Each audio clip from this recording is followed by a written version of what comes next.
Non, mais c'est stressant quand même, moi, c'est la première fois que je fais ça de ma vie. Alors, c'est de la sardine et des baies roses. Alors, je sais bien ça. Mais on y est presque. Tu me plais ça. Ça te va? Tu me plais bien, tu me plais, ouais. L'enregistrement a commencé, mes amis. Donc, je vous invite à vous rapprocher de vos micros. Eh ben, écoutez, bienvenue chez moi. Première soirée podcast Péro. J'ai appelé ça comme ça parce que je ne savais pas comment l'appeler. Quelle intimidation. On est 5 ce soir. Donc, ici Marie, hein, comme d'habitude. Du podcast Sois sage et parle fort. Je ne sais pas le combienième épisode depuis 5 ans. Et c'est la première fois que j'enregistre avec 4 autres invités. C'est énorme.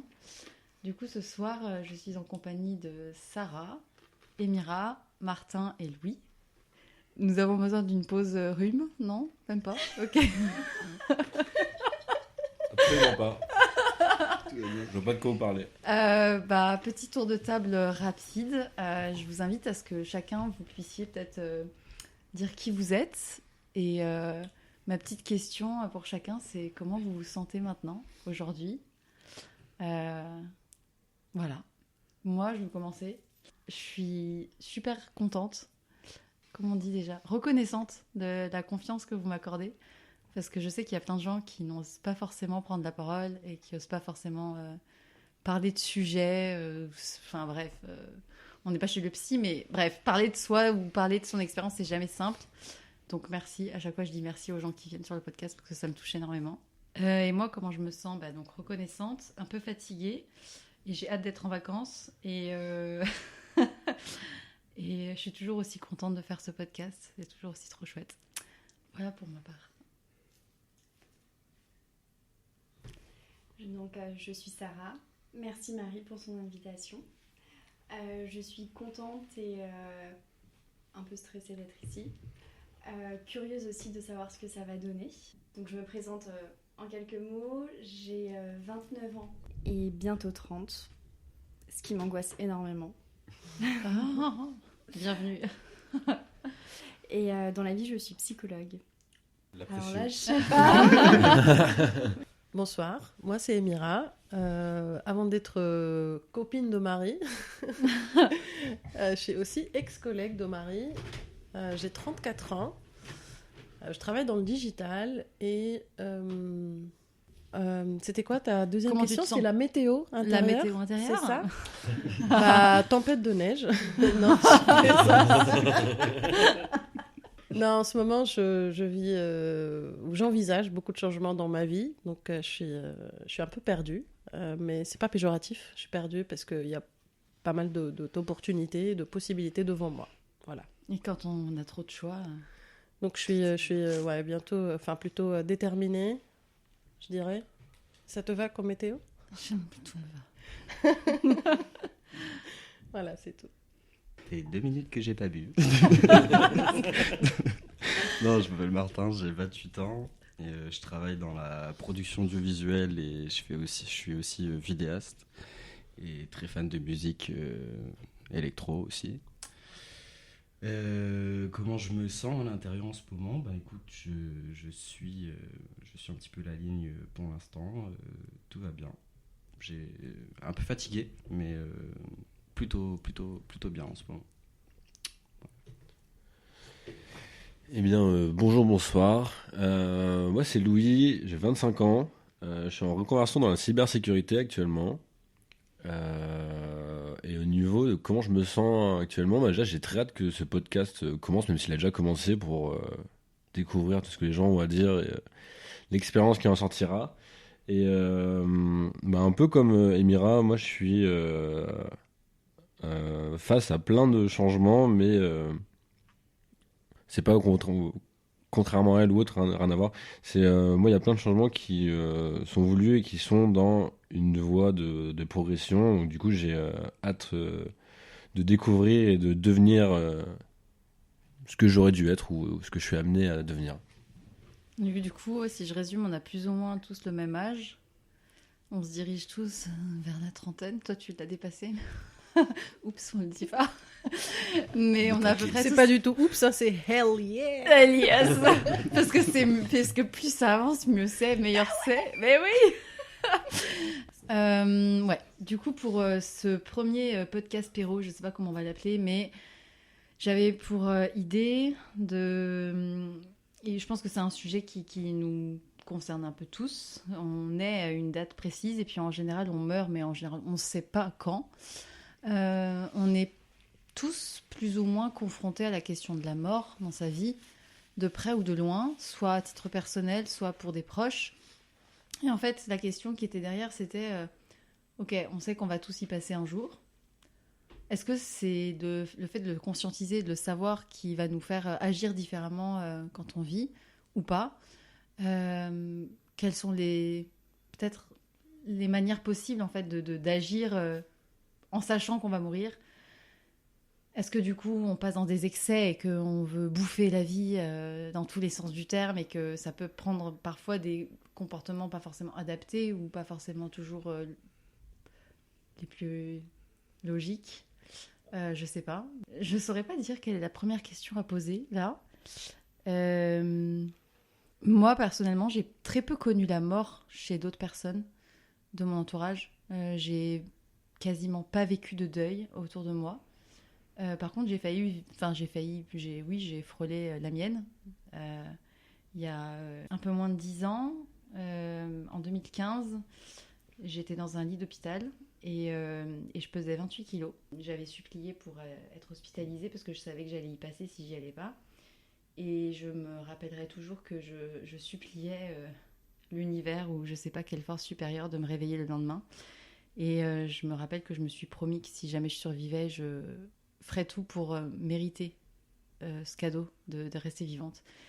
Et chaque matin, je me réveillais, j'étais vivante. Bon, et après, la vie, elle est repartie. Et maintenant, ça me revient en tête, en fait, d'autant plus maintenant de me dire, mais en fait, j'ai eu ce cadeau de rester vivante. Enfin, j'ai eu cadeau. C'est pas un cadeau, j'ai choisi. J'avais l'option, c'était soit je me laissais crever, soit je choisissais la voie difficile, parce que parfois, c'est plus difficile de vivre, en fait. C'est presque plus simple de mourir. J'ai vraiment envie de m'offrir une vie pleine de vraies choses qui comptent. Et pas de blabla, et pas de mensonges, et pas de gens faux, et pas de manipulation, et pas de fausses personnes ou de faux comportements pour juste cacher les choses qui vont mal. Et dans notre société aujourd'hui, je pense qu'il y a beaucoup de gens qui n'ont pas ce rapport-là à la vie ou à la mort et qui du coup, c'est pas une critique, mais métro, boulot, dodo, et qui vont peut-être pas chercher plus loin. J'ai pas forcément de réponse, je dis pas que c'est une vérité absolue, c'est juste mon point de vue. Et du coup, je sais pas si c'est ça, mais c'est le fait d'avoir vécu ça de près et de m'être posé ces questions qui font qu'aujourd'hui, il y a beaucoup de situations dans lesquelles je me sens inadaptée parce que ça me semble creux. Et c'est horrible de dire ça, parce qu'on pourrait croire que c'est un jugement, alors que pas du tout. Mais du coup, ça fait un filtre énorme, ça fait un tri énorme dans ce que tu mets dans ta vie et dans les gens que tu mets dans ta vie, parce qu'il n'y a plus les mêmes considérations, en fait, à partir de ça. Voilà, c'était entrer dans le sujet en délicatesse. Donc, je sais pas si vous avez quelque chose à dire par rapport à ça. Peut-être que quelqu'un veut prendre la parole sur son rapport à la mort ou ce qu'il a vécu, lui, par rapport à la mort. Moi, je propose peut-être qu'on commence par une question sur à quel âge on commence à se rendre compte. Ouais, à quel âge on se rend compte que ça existe, un tel truc dans la vie, qu'il y a une fin. Ou que, en fait, c'est peut-être pas une fin. C'est ça. Il y en a beaucoup qui disent que c'est pas une fin. Enfin... Je pense pas que ça soit une fin. Ouais. C'est une étape, on dit. Mais ouais. Bon. Et pour répondre à cette question, pour ma part, moi j'étais affrontée à ce concept-là quand j'avais 5 ans. J'avais un proche qui était décédé, etc. Donc c'était la première fois où on me dit X est mort. C'était la première fois aussi que je vois la réaction des gens à ça. Donc j'ai compris ce que c'est la mort via la réaction des gens autour de moi. Je leur voyais très tristes, etc. C'était bouleversant, etc. Ça a déclenché une émotion très négative en moi. C'est pas la mort qui a déclenché une émotion négative, c'est plutôt de voir ma maman pleurer, de voir ma famille triste. Donc c'était tout de suite lié à un truc très négatif. Donc je me suis dit, oh là là, c'est quoi ce monstre qui s'appelle la mort ? Ça peut, en un instant, rassembler toute la grande famille chez nous et créer des moments de solidarité, mais dans la tristesse absolue. Je pense que c'était ça le début de... La conscientisation.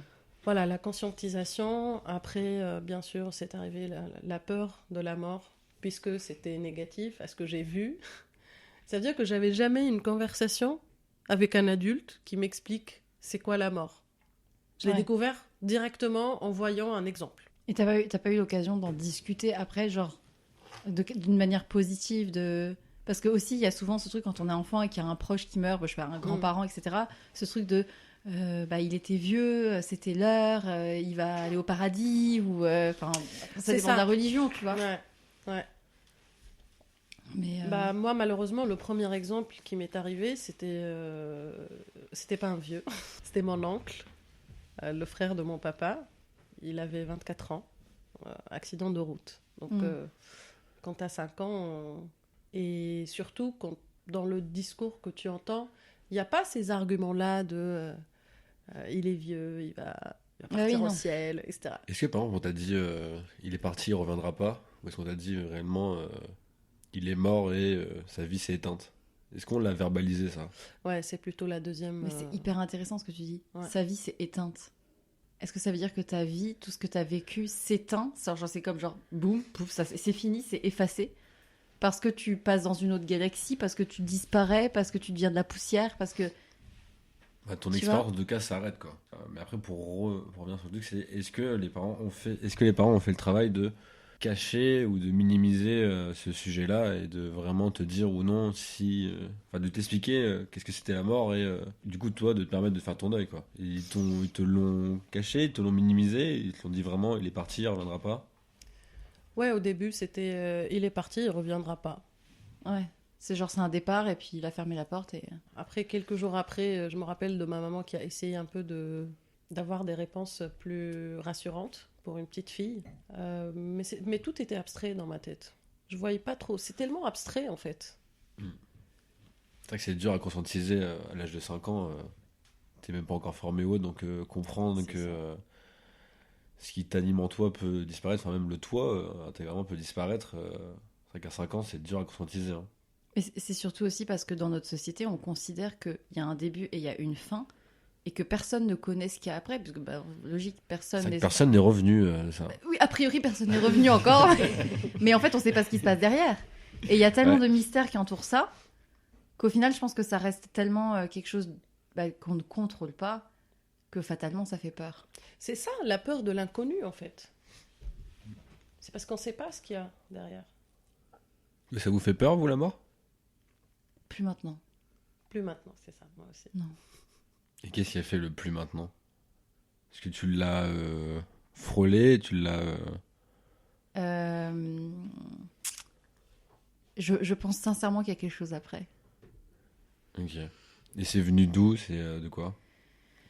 D'échanges avec des personnes qui ont perdu... il y a un des épisodes que j'ai fait avec ma cousine qui a perdu son mari, âme sœur, tout ce que tu peux l'appeler, et elle parle de lui au présent.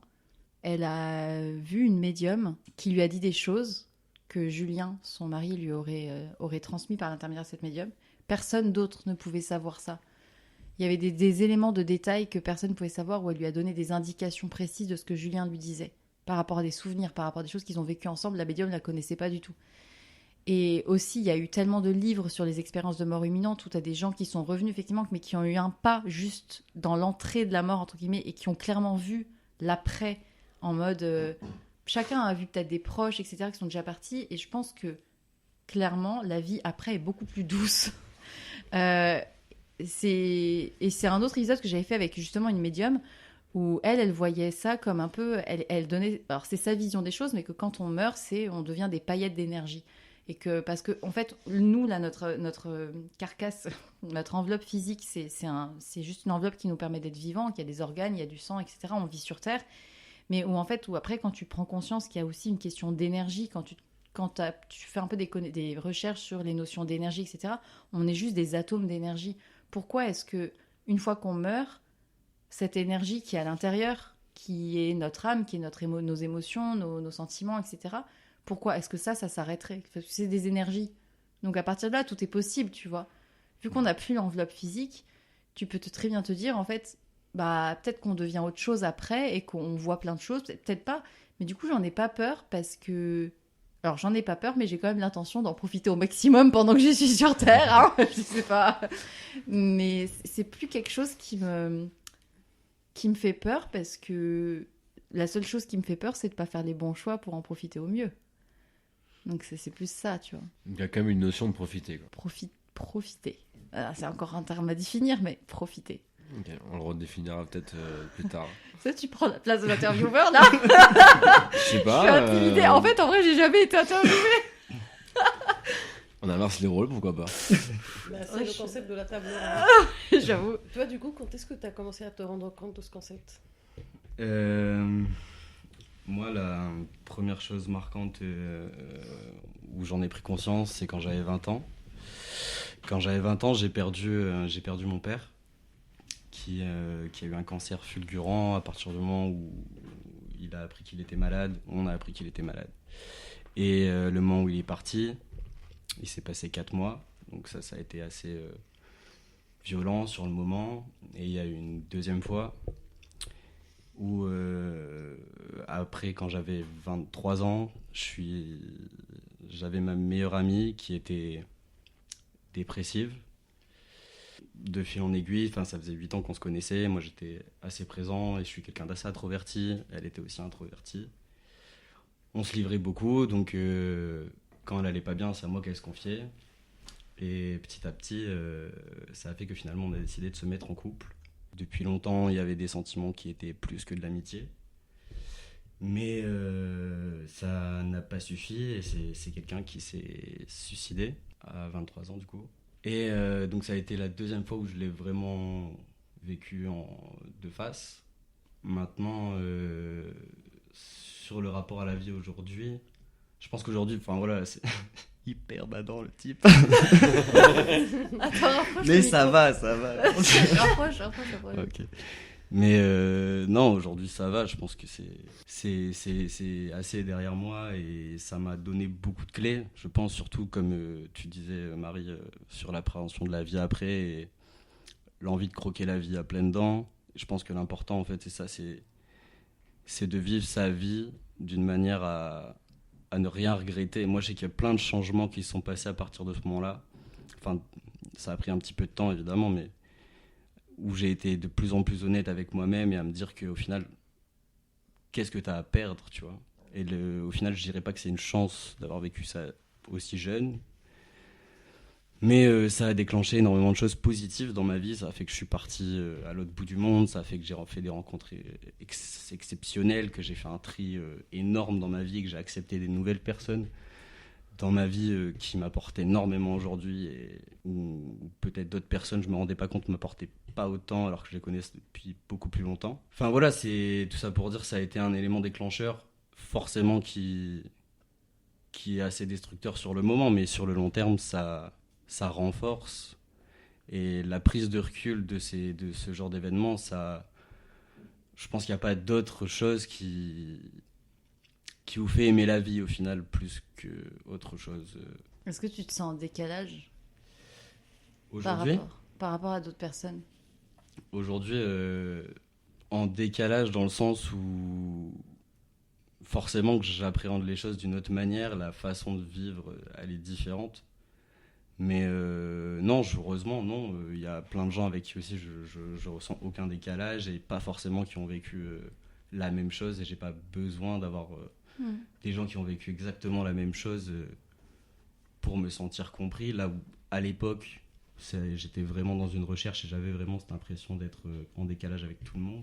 Mais non, aujourd'hui, je ressens pas de décalage particulier, mais parce qu'il y a une reconstruction, parce que j'ai eu l'occasion d'être entouré par des personnes qui ont été merveilleuses avec moi et qui m'ont fait comprendre un peu ce que c'était que le sens de la vie d'après. T'avais été aidé à ce moment-là? Tu veux dire d'une manière médicale?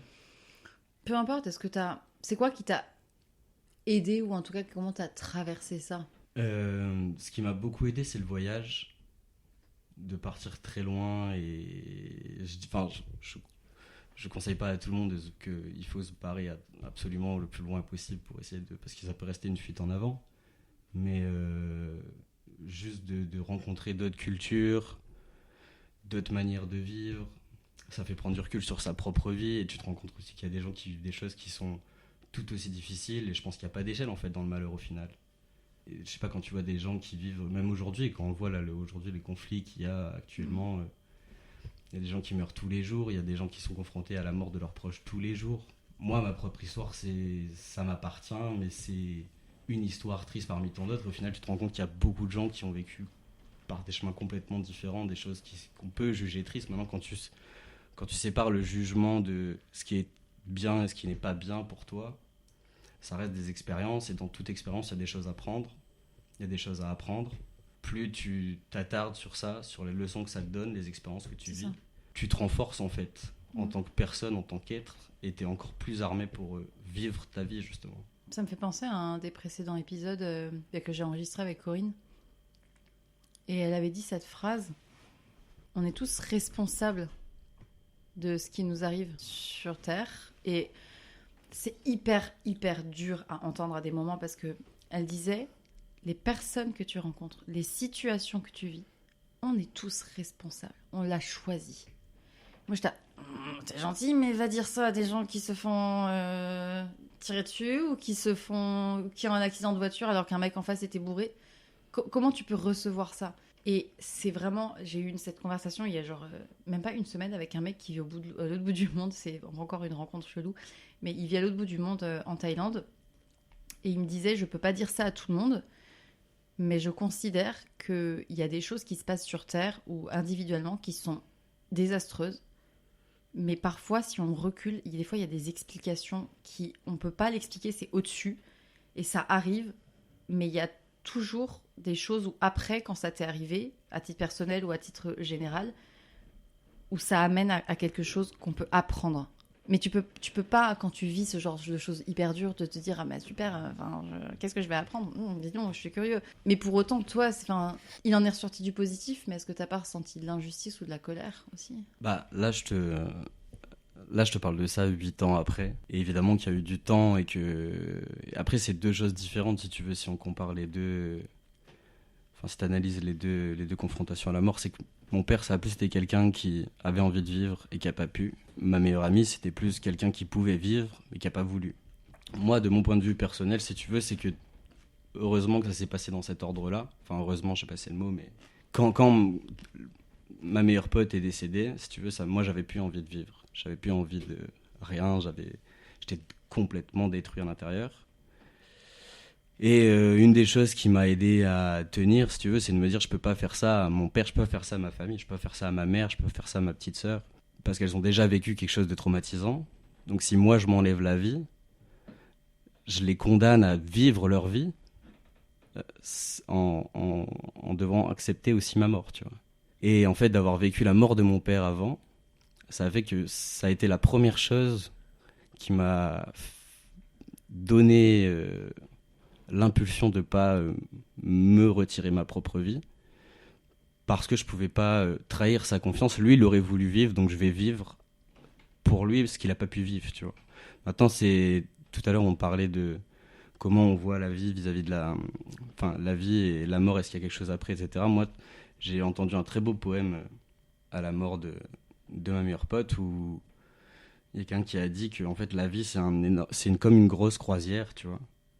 Et qu'elle a juste décidé de quitter le bateau avant. Ce qui est sûr, c'est qu'on va tous à la même destination à la fin. Et moi, je pense un peu ça, c'est on va se retrouver à la fin. La fin, c'est la mort, tu vois. Enfin, et si on enlève la connotation hyper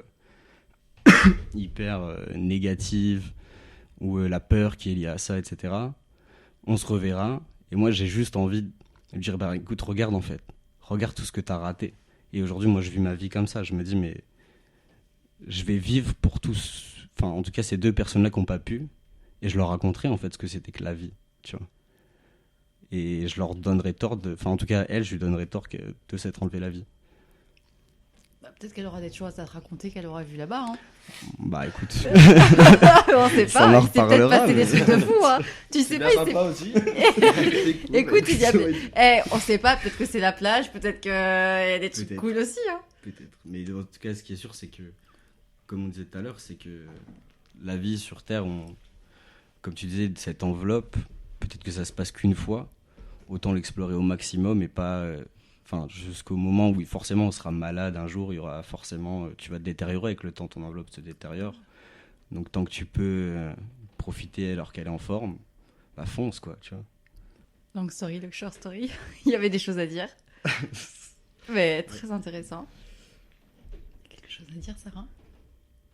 Sur Ton Mon rapport à la mort Oui, parce que toi, tu as un point de vue de psychologue, du coup, est-ce que tu as un regard différent, ou peut-être pas d'ailleurs? C'est quelque chose qui te fait peur? Alors, avant d'être psy, je suis une jeune femme de 29 ans et je me dis que, en fait, je vois plus la mort par ce prisme-là que par mon métier. Ouais. En vous écoutant, évidemment, ça fait écho, ça m'amène à essayer de construire une réponse avant de prendre la parole, là, tout de suite à ce micro. Bon, c'est quelque chose que je m'étais déjà dit, hein, dont j'ai conscience, mais l'angoisse de mort, c'est comme si elle avait...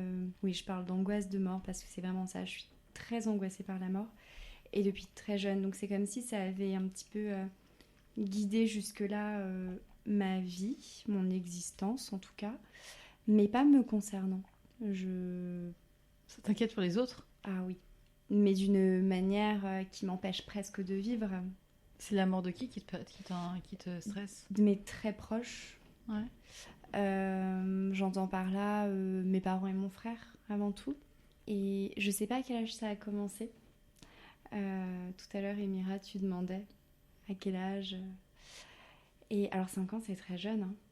Parce qu'en général, c'est entre 5 et 10 ans qu'un enfant, dans son développement psycho-affectif, prend conscience peu à peu, au fil des années, de ce que c'est que la mort et de son caractère irréversible.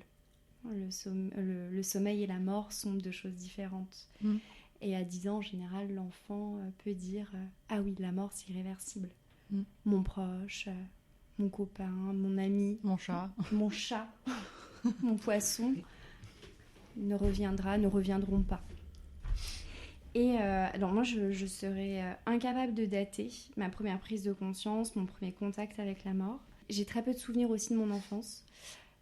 Par contre, je sais que j'ai très tôt eu extrêmement peur de perdre ma mère avant tout. Puis mes parents et mes proches. Donc ça a commencé comme ça. Et puis ça continue encore aujourd'hui. C'est-à-dire qu'aujourd'hui, je suis une adulte, il paraît, enfin sur le papier, je suis une adulte en tout cas. En tout cas, il paraît que je suis une adulte et il faut faire avec.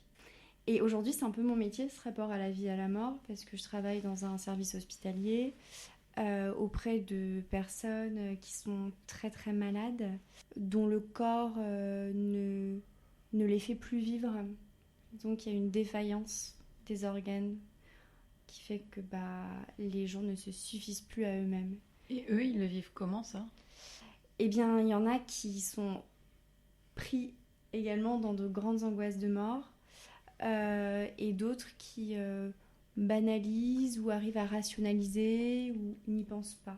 Mais ce qui est intéressant, c'est que tu parles de l'angoisse de la mort de tes proches. À quoi ça fait écho du coup? Est-ce que ce serait je vais me retrouver toute seule? Ou est-ce que ça serait juste c'est d'être triste pour eux? Comme si j'avais pas survivre à ça. Ouais. Peut-être que j'ai quelque chose de très mélancolique, mais... Non, c'est hyper intéressant. Je me dis, le jour où certains de mes proches mourront, je ne serai pas en mesure de me faire vivre et de survivre. C'est trop... je rebondis juste sur ça, parce qu'il y a encore, je pense, 1 an, la seule évocation de dire je vais pouvoir perdre mon père, je voulais même pas y penser, parce que c'était genre l'effondrement mental. C'était qu'est-ce que je vais faire sans lui, en fait? Parce qu'on a une relation tellement proche et tellement fusionnelle qu'en fait, s'il part, mais je vais faire quoi? Enfin, je vais appeler qui quand j'aurai une question existentielle sur ma vie ou pour avoir une déconnade au téléphone et pour déconner à qui je peux tout dire. Et alors, je sais pas ce qui s'est passé, mais depuis, j'ai pas envie qu'il meure, bien sûr, mais j'ai conscientisé le fait que ça s'approchait. Mais ça me fait plus peur. Déjà, on a eu une discussion assez super joyeuse, la discussion. Mais il m'a dit, t'inquiète Marie, je te ferai des signes. Je viendrai te voir, je t'enverrai des trucs. Je te ferai des clignotants. Tu m'enverras des trucs. Et je pense que c'est d'avoir pris conscience aussi que Alors, c'est pas pris conscience, mais d'avoir intégré ou d'être persuadé qu'en fait, c'est juste, comme tu disais, la croisière. Et t'inquiète, après, on se retrouvera au port, on prendra un verre là-bas, tu vois. C'est de se dire ça, c'est qu'en fait, c'est parce que je pense qu'on est dans une société qui scinde la vie en 2 étapes. T'es vivant, t'es mort. Et après, c'est fini. Ça disparaît, genre, c'est pchit, tu vois. Mais si jamais on intégrait aussi que ça peut être quelque chose de, pas joyeux, mais genre, c'est juste, on connaît l'étape 1, on n'a pas de contrôle sur l'étape 2, donc ça nous fait peur. Mais si on apprend à faire confiance à la vie, on peut peut-être aussi faire confiance à ce qui nous arrive après. Je pense que c'est d'essayer de faire un travail de dédramatisation, en fait, Ouais. de cette étape, et de considérer que c'est une étape du tout, et dont on parlait des énergies tout à l'heure, de ce qu'il y a après. Après, voilà, je pense que c'est subjectif à chacun. Je connais aussi des gens qui pensent que vraiment il n'y a rien du tout, Ouais. rien du tout après, mais c'est tellement triste Ouais. pour soi-même, en fait, de se dire qu'il n'y a rien, sans parler de religion, en fait. C'est parce que la religion, au final, je pense que c'est plus facile pour quelqu'un qui est croyant, d'appréhender la mort des gens autour de soi, que quelqu'un qui ne l'est pas. Maintenant, quand tu l'es pas, ça veut pas dire que, enfin, c'est pas parce que t'es connecté à aucune religion que ça veut dire que tu crois à rien derrière. Enfin, il y a plein de nuances au final. C'est à toi de te faire aussi. Ce qui est sûr, c'est qu'il y a aucune preuve qu'il y a quelque chose, mais ce qui est sûr aussi, c'est qu'il y a aucune preuve qu'il y a rien. Et à partir du moment où il n'y a pas de preuve de l'un ou de l'autre, on peut pas savoir. Et il y a plein de gens qui aiment donner leur avis là-dessus, mais ce qui est beau, c'est de justement pas savoir. En fait, c'est peut-être tout le problème, c'est qu'en fait, on est dans une société où tout le monde a envie de tout savoir, tout sur tout. Ouais. Tout le temps, de tout contrôler, d'absolument tout savoir. Et c'est une des seules choses qui nous échappe le plus. C'est une histoire de contrôle aussi, de ce qu'on peut maîtriser, de ce qu'on peut connaître ou pas. Et l'homme cherche des justifications à tout, il cherche des explications à tout parce que ça le rassure, ça le rationalise. Et là, on est face à quelque chose qui nous échappe complètement, en fait. Tout à fait, et c'est ça, c'est au final, il y a tellement de choses qui sont liées à l'énergie, à la méditation, ça fait appel à autre chose que juste que ce qui est rationnel. Et il y a tellement de choses, je pense, qui dépassent complètement notre perception qu'on est un petit peu bête de se dire qu'il y a tout se résume à notre 3 dimensions et à ce qu'on voit, à nos 5 sens. Au final, tout est amené à nos sens. Enfin, voilà. Je sais pas comment dire, mais je pense qu'il y a plein de choses qui nous dépassent et quelque chose. C'est ça qui est beau aussi. Toi, Louis, t'as connu la mort de près ? Non, justement. Moi, j'ai un rapport à la mort où ça a toujours été distant. La seule personne qui est morte dans ma famille, c'est... Non, je viens d'en penser, on a une deuxième. La première, ça a été mon arrière-grand-mère, où je suis même pas allé en enterrement ou autre, parce qu'en fait, j'étais plus petit. Enfin, je me suis déplacé pour aller avec ma famille, etc. Mais j'ai pas voulu assister à la cérémonie et autres. Je sais pas si c'était un choix, un déni ou autre, juste j'étais trop jeune, j'avais pas envie à ça, j'avais juste envie d'être avec ma cousine à ce moment-là. J'ai eu l'enterrement d'un oncle également, mais moi mon rapport à la mort, c'était on parlait de dédramatiser et de croyance par rapport à ce qu'il y a après, ça pouvait nous rassurer ou autre. Bah justement, moi c'est une croyance inverse où en fait justement je trouve que la mort c'est beau dans le sens où en fait on a la chance de la vivre. C'est-à-dire qu'en gros, rien que le fait de pouvoir mourir, c'est qu'on a eu l'occasion de vivre avant. Il y a plein de personnes ou d'êtres ou la forme dont vous voulez l'interpréter qui n'ont pas eu cette occasion-là. Donc déjà, le fait de pouvoir assister à la mort et de pouvoir avoir cette réponse ou non de ce qu'il y a après, déjà pour moi, c'est une très belle chose. Même sans savoir ce qu'il y a après ou non, même sans savoir si c'est une fin, si c'est un voyage sans retour ou pas. Enfin, je pense à ma mère qui, par exemple, elle est croyante. Que grand bien lui fasse si elle croit ça. J'en ai aucune preuve, elle en a aucune non plus, mais c'est les passions et les envies qui font vivre enfin qui font émerger la flamme en nous, je sais pas trop comment le dire. Mais ouais, mon rapport à la mort, moi, il est dans l'acceptation où en fait j'essaye d'être le plus possible présent avec mes proches pour justement avoir aucun regret, parce que je pense qu'en fait la mort, en fait, on regrette pas la personne qui est morte, mais enfin, on regrette la personne qui est morte, bien sûr, mais on regrette le temps qu'on n'a pas passé avec elle. Et c'est là que les regrets se mettent en place, en mode j'aurais pu faire plus, j'aurais pu faire ça, et là il y a une forme de regret qui se met en place où où là en fait on se met en compte dedans alors qu'on n'a rien à voir avec ça, on peut pas le contrôler, c'est une chose qui nous dépasse tous. Comme on disait, on va tous dans le même bateau. Et donc moi je suis dans l'acceptation de ça, en fait je peux pas le contrôler, je peux rien y faire. Même moi ça sombre dans une semaine, un mois, un an, je sais pas. J'essaie de plus d'être en accord possible avec moi-même, avec mes envies, mes pensées, et d'avoir aucun regret si un de mes proches part et de me dire au moins j'aurais fait le plus possible pour être avec lui, profiter de lui. Mm.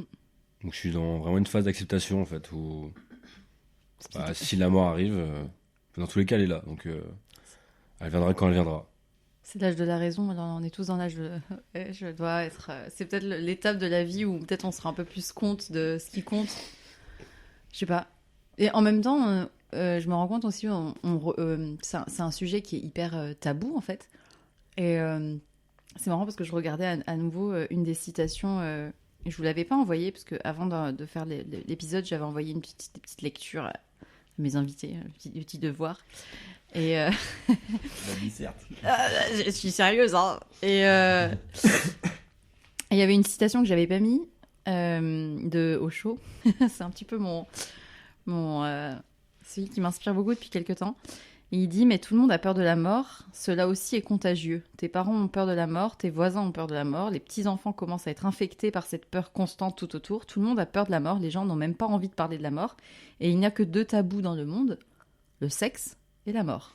C'est très étrange pourquoi le sexe et la mort ont été les 2 tabous à ne pas être discutés, à être évités. Ils sont profondément connectés. Le sexe représente la vie parce que toute vie naît du sexe, en théorie du moins. Et la mort représente la fin, et tous 2 ont été tabous. Ne parle pas de sexe et ne parle pas de mort. Et c'est marrant parce que je trouve il avait fait d'autres parallèles sur ça, sur cette notion que c'est étrange que ça soit 2 sujets tabous dans la société, globalement. Je pense qu'à peu près dans toutes les sociétés, ça reste relativement tabou. Et c'est justement dans les sociétés où ce sont des sujets tabous qu'il y a le plus de problèmes autour de ça. Enfin, de problèmes. On met le cache-pot sur ces sujets. On n'en parle pas trop. On ne dit pas les choses. Il y a certaines choses qui ne sont jamais dites. On ne communique pas trop dessus. Et c'est marrant. Je n'ai pas forcément de réponse, mais je trouvais ça assez intéressant de se rendre compte que c'est du sexe que naît la vie, mais la mort est aussi un tabou et les 2 sont intrinsèquement liés. Je ne sais pas s'il y a un rapport. J'ai l'impression qu'en fait les 2 sont tabous parce que c'est les 2 où en fait c'est une recherche perpétuelle en fait. Où le sexe ça peut être par exemple est-ce que je suis vraiment de cette orientation-là, ou même maintenant est-ce que je suis vraiment de ce sexe-là, et la mort est-ce que je suis vraiment croyant de ceci ou croyant de ceci ou de cela. J'ai l'impression que c'est 2 sujets où en gros on n'a jamais de réponse, où c'est toujours une quête perpétuelle et du coup en gros ça devient tabou parce qu'en fait on définit réellement la personne dans laquelle elle est. La politique je trouve ça peut être malléable, l'environnement ça peut être malléable, plein de choses peuvent être malléables, mais genre le sexe ou la mort c'est des personnes qui définissent intrinsèquement une personne dans ce qu'elle va penser, dans ce qu'elle va définir, dans ce qu'elle va représenter. Là, tu parles du sexe en termes de genre anatomie. Non, tout en premier lieu d'orientation sexuelle. Orientation, ok. Parce que d'orientation sexuelle, toi tu Moi, parlais je du pensais sexe, de de l'acte l'acte. sexuel. Ouais, parce que c'est de l'acte sexuel que naît la vie. Ouais, parce que du coup ça rejoint, je comprends, Ouais. ça rejoint le truc de l'acte. Du coup, si tu fais telle chose ou telle chose, tu seras peut-être pas en accord avec toi-même ou dans le même alignement. Du coup, c'est une recherche aussi de est-ce que je fais tout le temps ça parce que c'est ce qu'on m'a inculqué, c'est ce que reprend la société, etc., etc. Du coup, t'es toujours dans ce tabou. En gros, ça te met toujours face à ce qu'il y a de plus profond en toi, en fait. Oui, parce que en plus, ça c'est vrai, et ça fait écho à un des podcasts qu'on a enregistré dimanche. C'est que le sexe, quoi qu'on en dise, même si dans la société actuelle c'est perçu ou c'est vendu comme quelque chose étant juste une friction entre 2 corps, basique, physiologique. En réalité, à partir du moment où tu partages du sexe avec quelqu'un, il se passe beaucoup plus de choses que juste du sexe et une friction, en fait. Et là, dans la mort, en fait, t'as aussi énormément de choses qui sont de l'ordre de l'inconscient, de l'ordre des énergies, etc. Chose qui est banalisée aussi dans le sexe, en mode, c'est juste 2 corps, c'est anatomique, c'est quelque chose qui rentre à la... alors qu'en fait, c'est beaucoup plus que ça. En fait, tu partages plus que tu... Sauf que on a tendance à le banaliser, et tout ce qui est de l'ordre de les émotions, les énergies, machin, c'est quelque chose de... On contrôle pas trop, on maîtrise pas trop, donc on n'en parle pas trop. Je sais pas s'il y a un lien.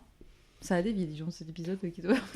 non, mais je sais pas. Moi, je pense que ne pas en parler, ça crée plus de peur chez les gens. Ouais. Parce que quand on en parle, on va éduquer, on va s'éduquer, on va se renseigner, on va préparer, nous préparer et préparer les gens autour de nous à l'acceptation quand ça arrive, par rapport à la mort par exemple, à toutes les dimensions où se place ce phénomène, que ce soit la mort ou le sexe. De mon expérience personnelle, je pense que si la mort était un sujet dans mon éducation avant de le voir dans la vraie vie...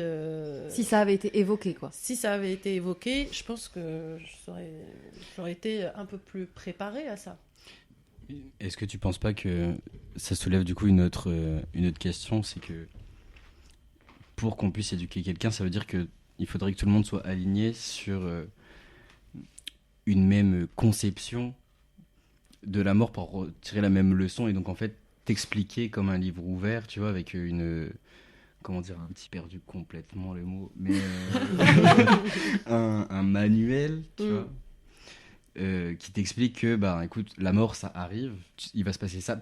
Enfin, du coup, c'est vraiment une question ouverte, mais peut-être que ce qu'on pourrait éduquer les gens, c'est les étapes que tu vas vivre, parce qu'il y a quand même... Enfin, je pense que toi, du coup, Sarah, tu dois peut-être être plus au courant que nous, mais qu'il y a toutes des étapes quand tu vis un deuil, il y a plein d'étapes, mais qui sont assez répétitives chez tout le monde. Et une fois que tu as conscience de ces étapes-là, ce que ça donne, c'est que l'espoir, ce que ça va passer. Je pense que le plus important quand tu te sens justement, pour reprendre aussi ce que tu disais tout à l'heure, que tu es dans quelque chose qui est assez... dans la peur de perdre tes proches, c'est que ce qui fait très très peur aussi, c'est de se dire que tu ne pourras jamais t'en relever. Moi, je te garantis que si, dans tous les cas, parce que le corps humain est quand même extrêmement résilient. La vie est plus forte que la mort. Tout à fait.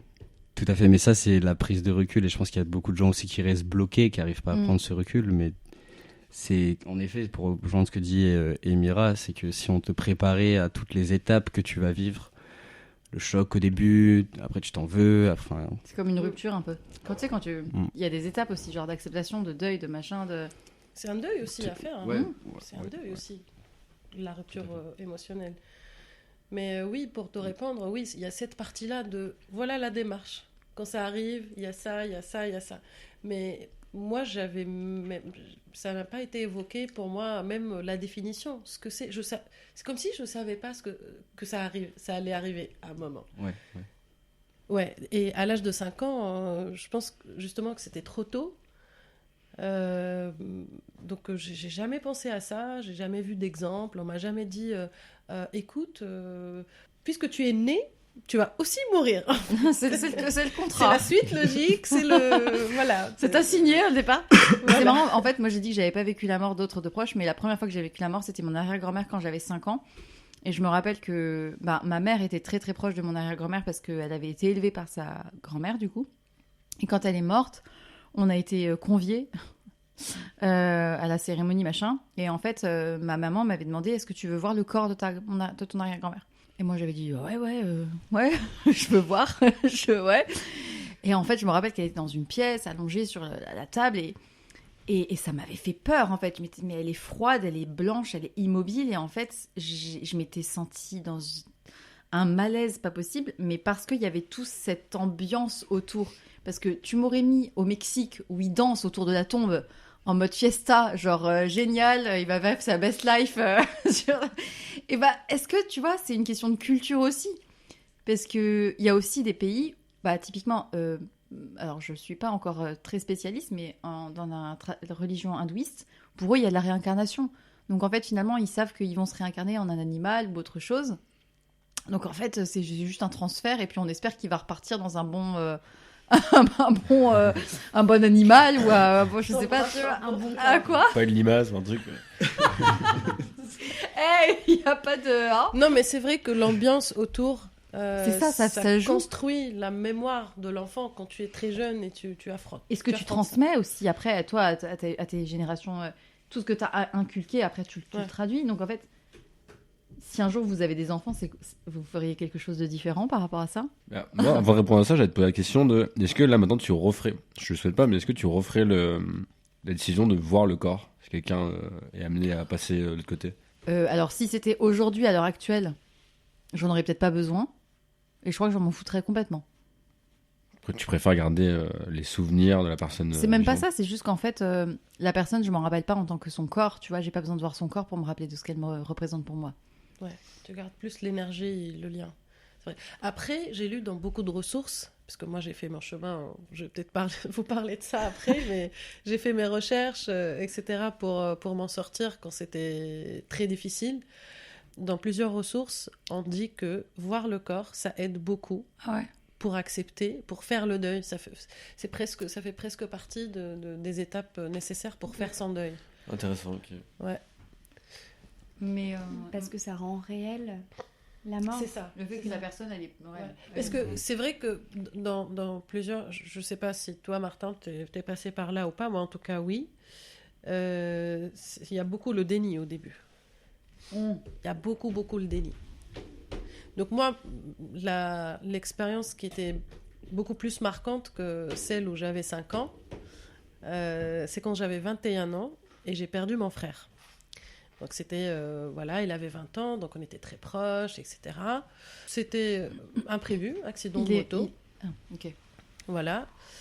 Et c'était très choquant, bien sûr, etc. Et ma première réaction, c'était le déni. Même si j'ai vu le corps, tout ça, on a fait voilà, la cérémonie, tout ça, la solidarité de la famille. Mais j'étais tellement choquée, c'est comme si je voulais pas en parler. Je veux juste que tout le monde finisse ses rites et se barre, tout simplement. Ouais. Pour rester avec mon intérieur et voir qu'est-ce que ça a fait à l'intérieur de moi.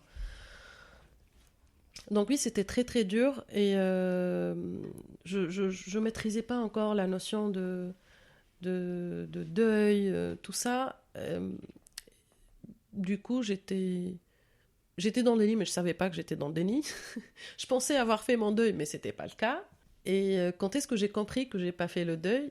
C'est 9 ans plus tard, suite au décès de mon père, qui a résonné du coup avec le premier choc très proche qui était le frère. Et c'est là où je me suis dit, tiens, il y a un deuil qui n'a jamais été fait. Et tout a commencé à s'amplifier. Tout. C'était quand ces 9 ans après? C'était quand? C'était en 2019. Ok. Donc il y a 4 ans. Une fois que t'étais arrivée en France déjà? Ouais, j'étais en France. Ça faisait peut-être 1 an que je suis là. Et ouais, il y a aussi la dimension de tu l'apprends quand t'es pas à côté de ta famille. Ma famille est en Tunisie, moi je suis en France, donc le fameux coup de fil pour dire voilà, il y a ton papa qui est parti, tu dois venir tout de suite. Donc ça, c'est une autre dimension qui complexifie encore comment tu traites l'information. C'est tout, c'est un cauchemar, mais. Et là, par contre, t'as décidé de l'attaquer vraiment ce sujet. Est-ce que c'est à ce moment-là où t'as peut-être vu quelqu'un ou... Ouais, alors oui, le décès du père était encore plus bouleversant que le décès de mon frère, parce que c'est le 2e coup déjà. Déjà après le décès de mon frère, moi c'est là où j'ai développé une angoisse de perdre un proche, parce que je l'ai vécu. Je pense qu'avant, j'avais même pas peur. Avant le décès de mon frère, je pense que ma relation avec la mort, c'était juste, je veux éviter, je veux pas y penser. C'est un concept c'est une question abstrait. C'est une question d'âge aussi, je pense. Pendant longtemps, on l'évite parce qu'on a... C'est ça, on l'évite même. Voilà, j'y pense pas. C'est un sujet, même quand j'y pense, c'est un peu c'est flou, cringe, tu vois. Tu t'es pas à l'aise avec le concept, tu veux pas y penser. Donc après, je l'ai vu en concret, ça a tapé très très proche, donc le décès de mon frère. Et c'est là où j'ai commencé à flipper complètement. J'étais angoissée que ça arrive une deuxième fois dans la toute pour petite tes famille. proches, pas pour toi. Pour mes proches, ouais. Pour mes proches, non, pas pour moi. C'est marrant parce que souvent, d'ailleurs, quand les gens sont angoissés à ce sujet de la mort, c'est jamais pour... Enfin, c'est rarement pour eux-mêmes. Sauf dans certains cas de gens qui sont paniqués, machin. Mais c'est rarement pour soi-même. Pourquoi ? J'ai l'impression que c'est plus pour le mal qu'on peut faire aux gens plutôt que ça va nous faire, parce que nous on va pas le ressentir la mort au final. C'est plus l'impact que ça aura sur les gens derrière, et vu qu'on les aime. Mais non, parce que c'est du eux coup que ça va impacter. les gens ont plus souvent... Non, en général, les gens, genre toi, moi, machin, on a plus peur de perdre nos proches que de se perdre soi. C'est parce que perdre ton proche, c'est ce qui va te faire mal. À toi, à toi. Donc tu penses à Mais ta toi, douleur. quand tu meurs, tu te dis, je sentirai voilà. rien. Voilà, tu penses à ta douleur. Je pense qu'on a toujours aussi une notion à se sentir beaucoup plus fort que les gens qu'on aime en fait. Les gens qu'on aime, on se dit qu'on peut. Les gens que t'aimes, enfin, je sais pas, mais je pense qu'intrinsèquement, t'as envie de les protéger. Donc du coup, la manière de protéger, c'est de leur éviter le deuil, tu vois. C'est de leur éviter le, Mais non, mais là, le du coup, malheur. tu parles de ta mort à toi. Si tu leur évites ta mort, c'est de leur éviter le deuil à eux. Oui, mais au final, la mort d'autres proches que eux, ils aient à subir. Toi, tu te dis que tu vas être plus fort, tu vas l'encaisser, tu vois. Ah Mais- oui, je pensais mais que pas. eux, Ok. bah, je pense que c'est. Moi, en tout cas, moi, c'est je le mon point de vue, voyais, tu vois, mais- je le voyais sous le prisme de si je perds un proche, c'est moi qui me retrouve tout seul. Mm. Et c'est beaucoup relié aussi à la peur d'être tout seul, tu vois. Enfin, moi, je le vois aussi, genre, qui je suis sans mes proches, qui sont mes repères. Bah, après, peut-être que ça, au final, peut être aussi une- ouais, c'est quelque chose et c'est propre aussi à chacun. Moi, je sais Ouais. que ça me ferait plus peur, par exemple, de faire ressentir ce mal-là, cette douleur-là à des gens À que quelqu'un. j'aime vraiment du plus profond de mon cœur. Enfin, plus précisément à ma mère et à ma petite sœur aujourd'hui, que de le revivre moi, si tu veux. Parce que moi, je me dis, et peut-être que je suis con de penser ça, mais je me dis, mais moi, ça va. Enfin, tu vois, j'arriverai à le revivre encore et à le surmonter, mais je pourrais pas Supporter. vivre et supporter de voir ces gens-là particulièrement souffrir et avoir mal comme je les ai vus avoir mal, si tu veux. Mm. Et enfin, je sais pas si c'est ça que tu voulais dire, Emira, de base. Ouais, c'est. En fait, je pense qu'on a tous très peu ou beaucoup de peur par rapport à la mort d'un proche ou par rapport à nous. Je pense que c'est jamais le même, le même pourcentage. C'est ce que t'en penses, toi? J'ai envie de faire un point avec ce que tu as dit au tout début. Là, Martin, il vient d'un truc, et au tout début, tu as dit ma première approche de la mort, où j'ai conscientisé, c'est quand j'ai vu mes proches être tristes. Ouais. Et là, je pense que c'est tout ce qu'on a peur. Peut-être que c'est un truc qui est dans l'enfance, où quand on était petit, on conscientisait pas le fait ce qu'était la mort, mais on l'a compris sur l'impact que ça a sur Ouais, les c'est gens. ça. Parce Ouais. qu'en Alors, c'est un c'est truc sûr, qu'on a c'est tous ça. peur, où nous, Ouais. si on meurt, bah, d'accord, ok. Enfin, nous, si on meurt, mais on sait que ça va faire mal aux autres. Alors que si quelqu'un meurt, on est peut-être plus dans Et c'est l'acceptation. surtout que, imaginons une culture où il n'y a pas cette notion de tristesse et tout. Admettons, on est dans une culture où il n'y a pas tout ça. Et genre, t'es un enfant, t'as tes parents, machin, et t'as ton papa qui meurt à la chasse. Donc, je vois, du sanglier, machin. Dans une autre culture, vraiment, où il n'y a pas de ces notions-là. Et bah, est-ce que, s'il n'y avait pas cette notion-là, que juste, bah oui, bah ton père est mort à la chasse, bah ça arrive. Est-ce qu'on aurait la même perception de la tristesse générée, ou est-ce que c'est quelque chose de culturellement inculqué, que c'est quelque chose dont il faut être genre, tu vois? Parce que si c'était quelque chose de banal, de genre, bah oui, ça arrive, genre, bah, j'extrapole énormément. T'as des moustiques dans ta truc, tu tapes un truc, il est mort, bon, bah, c'est fini, tu vois, il est juste plus là, il te dérange plus. Bon, j'ai extrapolé vraiment très loin là. Mais... non, mais ça se passe tout le temps, ça, quand j'enregistre le podcast, je me coupe après. Mais, Après, oui. La vie humaine et moustique, c'est quand même incroyable. En fait, je pense que tout le monde est au courant que ça arrive à tout le monde. oui! C'est pas. Mais C'est par pas contre, ça, la par question. contre, par contre, je pense vraiment sincèrement que dans notre société actuelle, il y a énormément de gens qui sont dans une attitude vis-à-vis de la vie où ils sont dans un déni total de. Je me demande s'il n'y a pas certains comportements qui sont quelque part une fuite de éviter le sujet. Je pense, là j'extrapole encore, mais je pense notamment aux gens qui boivent, aux gens qui boivent trop pour oublier, ou qui vont dans des comportements pour profiter de la vie. C'est là tout le terme de profiter qui prend son sens. Jusqu'à quel point c'est la notion de profiter ou de fuir certaines choses. Enfin, je sais pas, je me demande si parfois il n'y a pas certains comportements qui sont des comportements de fuite, en fait, de la réalité. Mais tout le monde sait que tu peux pas fuir la mort. Et oui, tout le monde Je le pense que sait. profiter de la vie et croquer à plein dents, etc., c'est plus pour fuir l'ennui, Ouais. le vide. Mhm. On a cette obsession de remplir notre temps avec des choses, etc. Mais c'est pas fuir la mort. Personne ne peut fuir la mort. Ouais, mais. Et je pense que ça amène aussi à un autre truc, c'est que au final, est-ce que l'opposé de la vie, c'est pas cette espèce de non-vie? Donc en fait, au moment où moi j'appelle la non-vie, c'est tout l'inverse de ce qu'aujourd'hui je serais si jamais j'avais pas décidé. Tu vois, on en revient au même de ce que tu disais tout à l'heure, de qu'à un moment tu choisis. Je vois très bien ce que tu veux dire en disant ça, c'est qu'en fait tu fais les choix de ta vie. À un moment, si tu te complais pas dans ta vie, si t'es pas heureux de la vie que t'as, qu'est-ce qui t'empêche de tout changer en fait?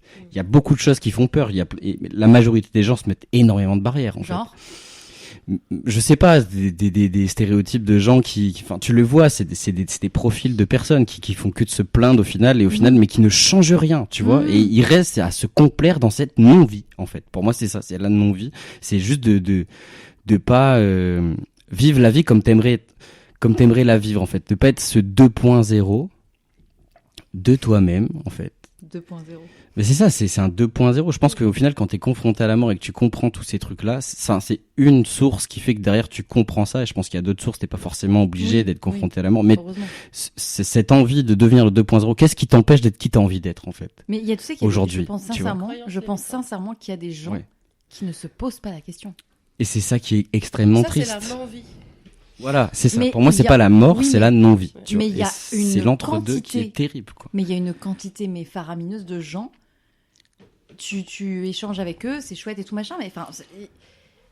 Et alors? Ils creusent pas plus loin. Et alors? Bah, tu vas où comme ça? On en revient à ça, c'est que au final de vivre, qu'est-ce que c'est de profiter de la vie? Pour moi, c'est de vivre sans regret. Et ces gens-là, au moment où ils arriveront à un corps qui est défectueux, où ils seront plus capables de faire, ils se diront mais qu'est-ce que toutes les choses qu'ils ont pas faites en fait. Mais alors qu'ils auraient pu les faire, tu vois. Peut-être, et tant mieux parce qu'ils mourront sans ces regrets. Ouais. Je pense que l'intérêt c'est de vivre sans regrets. Mais c'est quoi le Martin 2.0 post moi avant avant j'étais très, je te dis, j'étais très introverti, je m'ouvrais pas tellement aux gens, je suivais une ligne que je pensais qui m'était imposée. J'avais fait une école de commerce à l'époque, putain, mais quelle erreur. J'en veux pas, il y a peut-être des gens qui kiffent ça. Enfin, en tout cas, moi c'était pas mon del, tu vois, pas du tout. Et du coup, j'avais l'impression d'être pas honnête avec moi-même. On en revient à ce que disait Louis tout à l'heure, c'est que il y a un moment où il faut être honnête avec soi-même et se dire mais qu'est-ce qui te fait kiffer dans la vie, quoi. Être aligné avec ses Donc envies, c'est dans ses ce que valeurs. ce qui te fait kiffer, c'est dans ce que toi tu fais pour toi, mais aussi dans qu'est-ce que tu mets dans ta vie au quotidien, les rencontres, ouais, c'est un tout en fait. C'est les rencontres que je fais. Je pense qu'aujourd'hui j'arrive à faire le tri très très vite entre les gens qui vont m'apporter quelque chose, mais c'est pas juste d'un point de vue de qu'est-ce que tu m'apportes, parce que ça c'est hyper auto-centré, mais plus dans le sens où est-ce que moi je vais leur apporter quelque chose, où il va y avoir vraiment un échange qui va être intéressant pour l'un et l'autre, et pas juste une conversation de surface, si tu veux. Tout ça, il fait beau aujourd'hui, ouais, très bien, il fait moche, très bien, je m'en bats les couilles, mais tu sais, coupe au montage. Mais tout ça c'est pas ce que t'as envie. Ce que t'as envie, c'est de vibrer. C'est de vibrer dans tes expériences. À ses envies. Moi, je pense que ce que tu apprends ou ce que tu apprends grâce à des expériences comme ça, ça te pousse à cultiver d'autres choses. Je pense juste que c'est une nouvelle graine qui est dans la tête, en fait. C'est de là que tu peux faire naître ton 2.0. C'est pas juste, ok, maintenant qu'il m'est arrivé ça, ma vie va devenir comme ça, ma to-do list, mon quotidien, je sais pas quoi, les gens... c'est un process. Non, c'est plus, tu arrives à trouver des nouveaux compromis avec toi-même, il y a une nouvelle version de ton dialogue intérieur.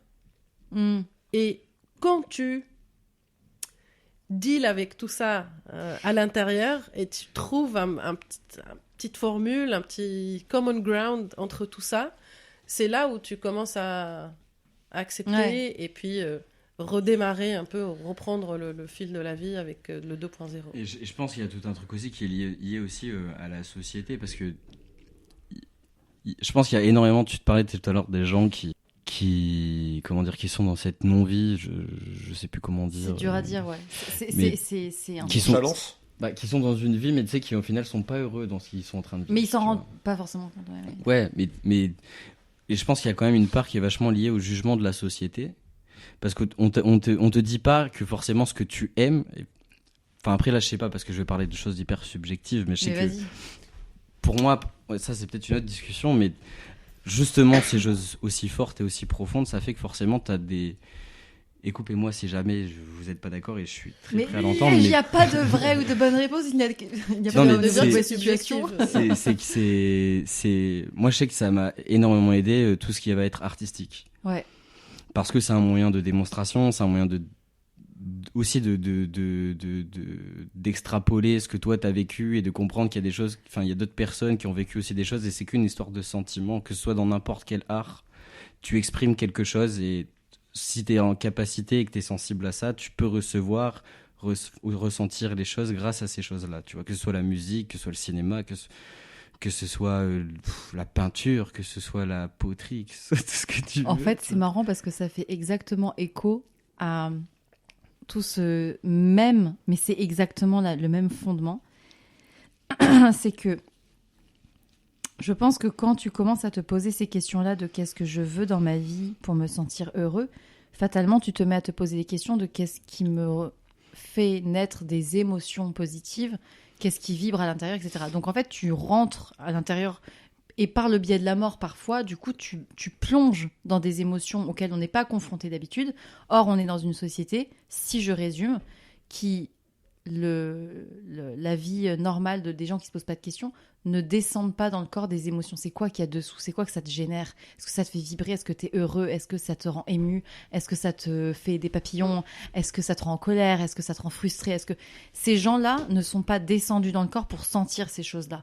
Donc comment est-ce qu'ils peuvent les faire remonter pour se rendre compte qu'en fait ce qu'il y a au-dessus, bah, ça sonne faux?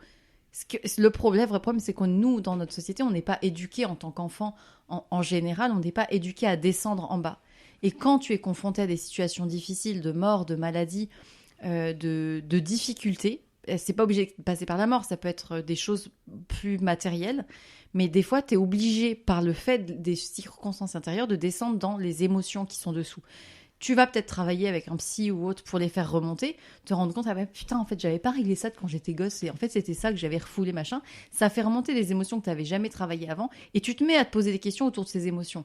Et or, l'art est un moyen d'exprimer ces émotions-là, et je pense que c'est aussi pour ça que souvent, les artistes sont des gens qui ont touché ces émotions-là par des choses difficiles, ou par des expériences difficiles, par des deuils, par des ruptures, par des maladies, tout ce que tu veux, qui les ont forcés, parce qu'ils ont accepté d'y aller, de plonger dans les émotions et de dire « Ok, je vais travailler ça, on va dealer avec, les gars. » Et du coup, après, une fois que c'est remonté, tu ne peux plus jouer le jeu, tu ne peux plus faire la comédie, tu peux plus porter le masque que tu avais porté avant. C'est plus possible, ça marche plus. Parce que ton corps, et c'est aujourd'hui, je sais pas quand est-ce qu'il sortira ce podcast, mais c'est aujourd'hui où il y a une dissonance totale entre le métier que je le fais et le quotidien que j'ai avec les personnes avec qui je suis, qui font que ça ne vibre tellement pas à l'intérieur qu'à un moment donné, tu te lèves et tu te casses. Tu te dis, ok, en fait, non, c'est plus possible. Non à la non-vie. C'est ça. Mais du coup, et c'est aussi tout peut-être l'enjeu du travail psychothérapeutique, c'est que on a tendance aussi à stéréotyper le métier de psychothérapeute, etc. Mais pourtant, c'est probablement les seules personnes qui sont en capacité d'aller, pas que, mais d'aller te faire creuser là-dessous et d'aider à faire remonter les trucs qui étaient « Regarde, t'as vu, c'était caché là. » Et après, une fois que tu fais ce travail-là, bah, soit tu les refourgues au fond, soit tu deals avec et tu dis « Ok, bon, bah, je prends des choix. » Bah justement, tu me demandais tout à l'heure, tu disais, c'est là où tu as commencé ta thérapie. Ben, moi, j'ai pas commencé la thérapie tout de suite après le décès de mon père. J'ai vécu une période beaucoup plus sombre d'abord. Encore le déni, des résonances entre deux deuils, etc. Bon, il y avait des détails qui ont compliqué l'histoire parce que je me suis réfugiée au travail. J'ai commencé à travailler 12 heures par jour. Des semaines de 60 heures, etc. Avec l'isolation de la période Covid, tout ça. Donc, c'était vraiment horrible. Et c'était une suite logique parce que moi, pour faire vivre ce papa qui était un grand repère pour moi, je me suis mise à travailler beaucoup plus parce que pour moi, lui, ce qui m'a appris le plus, c'est le travail dans la vie. Donc, c'est la valeur qui me lie à lui. Et après, résultat, burn-out. Oh! Maladie ô combien fréquente en France en ce moment. Voilà. Est-ce qu'on a un pourcentage de burn-out? Ouais. Entre les déclarés et les non déclarés. Beaucoup trop. Beaucoup trop. Mais heureusement, il y a des psychologues pour le travail pour ça. C'est ça. Ouais. Donc c'était l'élément déclencheur, ce burn-out, parce que évidemment, avec ma psy, on parle pas de problèmes qui étaient nés il y a 2 ou 3 ans. On parle de problèmes qui étaient là depuis que j'étais enfant. Mm. Donc c'est sûr qu'il y a plein de problèmes que j'ai mis un peu sous le tapis comme ça, en pensant que c'est pas prioritaire. Et après tout ce cumul là, c'est là où j'ai touché le fond. C'est là où je me suis dit bon, c'est vraiment maintenant Ou jamais. la thérapie. Et j'ai commencé à me faire suivre. Et pendant des mois, j'ai pas vu les résultats. J'étais impatiente. Ouais. À la limite, je croyais. Enfin, j'étais convaincue et j'allais toutes les semaines, etc. Mais au fond de moi, je me dis, est-ce que c'est efficace? Est-ce Mais que c'est c'est vraiment ça. le bon Bon, chemin? c'est quand Ça que ça fait change 5 mois, ça fait 7 mois, ça Meuf, donne pas de résultats. Et si je peux te rassurer, ça fait 11 ans. Alors, écoute ça. Et je pense à tous les Il y a budgets toujours- qui sont pas remboursés Ah, par la putain. Sécu. Et malheureusement, franchement, on devrait avoir un truc. Et franchement, l'État, je sais pas ce qu'ils attendent parce que franchement, il y aurait bien plus de gens. Mais Mais ça, le c'est problème, grâce c'est à que la thérapie, mais en plus, le mindset que j'ai adopté un petit peu. Dès que j'ai commencé à voir les résultats de ma thérapie, j'ai commencé à être un peu plus dans l'acceptation, petit à petit. ça prend du temps. J'ai changé un peu ma perception de ce que c'est la mort, ce que c'est la vie. Justement, tout à l'heure, on parlait de est-ce que la mort, c'est une fin? Et j'ai vraiment switché de la mort, c'est la fin de la vie à non, la mort, c'est juste une étape. Mm. Et j'ai plutôt hâte de mourir pour se revoir avec ceux qui nous ont quittés. Alors, hâte ou genre pas C'est- inquiète. J'ai plus peur en Ouais, fait, de mourir. Je suis pas inquiète, mais je pense que la mort de mon frère et mon père a beaucoup à faire avec ça. Ça veut dire que parce qu'ils sont partis, ça m'aide aujourd'hui à ne pas avoir peur de mourir moi-même. Parce que je me dis, bon, dans les 2 cas, si je reste, c'est bien. Parce que j'ai des gens que j'aime ici. Et si Si je pars, je j'ai les aussi retrouve. des gens que j'aime là-bas. Ils m'attendent là-bas. Ouais. Voilà, on se fera un petit Et apéro. toi, du coup, ça serait quoi, toi, pour toi comment tu verrais c'est quoi que tu mettrais derrière le mot profiter? Alors, c'est pas le mot idéal, je trouve, mais Ouais, ouais, pleinement. c'est quoi qui te fait vibrer? C'est quoi que tu mets dans ta vie? C'est quoi les gens que tu fais rentrer? C'est quoi tes critères de te dire ok, là, en ce moment, je sais que je lui rends honneur à la vie, au fait d'être vivant, d'être en bonne santé, etc. C'est quoi qui te ferait te dire je suis alignée, tu vois? C'est parce qu'on n'a pas tous les mêmes éléments, tu vois. Bah, quand tu commences à ouvrir les yeux, tu commences aussi à beaucoup faire de tri dans ce que tu fais, ce que tu fais pas, Ouais. tes croyances, tes pensées, tes activités, tes passions et les gens autour de toi. Tout, en fait. Et moi, mon approche, c'était chercher toujours ce qui me donne du sens. Ouais. Que ce soit le travail, les activités, etc. J'aime beaucoup l'art, comme disait Martin, et c'est quelque chose qui m'a toujours aidé à... Même les petites crises d'adolescence et tout ça, c'était toujours la musique ou la peinture qui m'aidait à... Mais on est, Donc, on est dans dans une... mon quotidien, aujourd'hui, c'est ça ta question. Mon 2.0, c'est ça? Ouais. Mon 2.0, c'est quelqu'un qui cherche le sens, la vraie énergie, enfin l'authenticité, si on peut résumer Et c'est ça. difficile dans une société où on est matrixé par tous ces dictats de la réussite. La réussite, avoir d'argent, avoir... Mais ça, c'est que je pense que de base, dans l'éducation, dans l'éducation dès le Plus jeune âge. collège, ouais, Ah. enfin, je sais pas à quel moment le dater dans son âge de vie, mais c'est qu'on t'apprend pas du tout, en fait, à respecter ce que t'aimes. On t'apprend à... Enfin, c'est peut-être pas le mot respecter, mais en tout cas, c'est pas prioritaire. On te Ce met qui dans est des cases. prioritaire, c'est... Non, c'est... Enfin, Les études... oui, ouais, mais après, tu peux faire des études dans ce que t'aimes. C'est pas pour autant que c'est ça que tu vas faire des mille et des cents. Oui, Si tu veux, c'est c'est pas avec ça que tu vas devenir millionnaire. Mais il y a tellement de trucs. Enfin, maintenant, quand tu vois des vidéos de tutos de gens qui t'enseignent comment devenir millionnaire Ah, en putain. 10 étapes. Enfin, tu vois, genre, tous ces trucs-là. Il y a aussi un gros bullshit autour de ça, mais ça fera l'objet de la prochaine table ronde. Mais De quoi, les douches froides? la douche froide, genre, j'ai fait la Wim Hof et je... Non, mais je pense que c'est ça, c'est que et en fait on Les t'enseigne influenceurs tellement LinkedIn. ça, qu'au final ta priorité c'est pas ton bonheur personnel. La réussite elle est pas mesurée là-dedans dans la société. Enfin, après peut-être que c'est notre point de vue occidental. Tu parlais de culture tout à l'heure. Ouais. Je pense que il y a d'autres cultures qui sont différentes. C'est en ça que Ouais, c'est ça. c'est important aussi d'aller voir d'autres cultures. Quand tu vas par exemple en Indonésie, tu vas dans des cultures. Enfin moi c'est des expériences asiatiques en général, mais c'est des gens. Moi, j'ai jamais vu des gens aussi heureux que par exemple au Cambodge. Ils ont tu rien. vois. Et Ils ont rien. Les enfants, ils sont à poil. Ils ont pas de vêtements. Enfin, ça veut dire la même chose. Non, mais ils ont des chaussures, elles sont flinguées. Et pourtant, c'est des gens. Ils ont un smile incroyable quand tu joues au football avec eux. Enfin, quand tu joues au ballon avec Mais eux. tu sais que c'est au c'est- Bhoutan, il y a ils ont le PIB et ils ont le bonheur national brut en indexation, en indice, Ah ouais de mesure de la richesse du pays. Mm. C'est le seul pays, hein.